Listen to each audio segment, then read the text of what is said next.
জানতে হবে।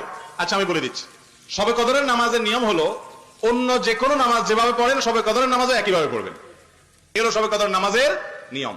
এমন কোনো কথা নাই যে শবে কদরের নামাজে প্রথম রাকাতে সূরা ফাতিহার পর অমুক সূরা এতবার পড়তে হবে, দ্বিতীয় রাকাতে ততবার পড়তে হবে, এরকম কোনো কথা কোরআন হাদিসে।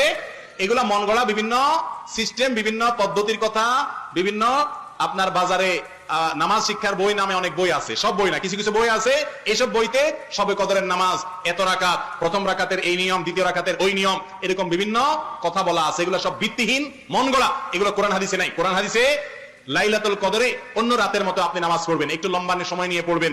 যে কোনো রাতের নামাজ, তাহাজ্জুদের নামাজ লম্বা সময় নিয়ে পড়তে হয়, দীর্ঘ রাকাত, দীর্ঘ রুকু, দীর্ঘ সিজদা, আস্তে আস্তে তেলাওয়াত, আস্তে আস্তে তাসবিহ এবং সময় নিয়ে পড়বেন। দুই রাকাত করে পড়বেন, যে কোনো সূরা দিয়ে পড়তে পারেন, একবার পড়বেন না দুইবার পড়বেন, সূরা ফাতিহার পরে সূরা, এটা আপনার ব্যাপার, কোনো সূরা নির্ধারিত না।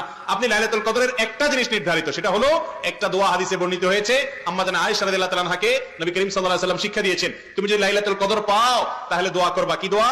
আল্লাহুম্মা ইন্নাকা আফুউন তুহিব্বুল আফওয়া ফা'ফু আন্নী।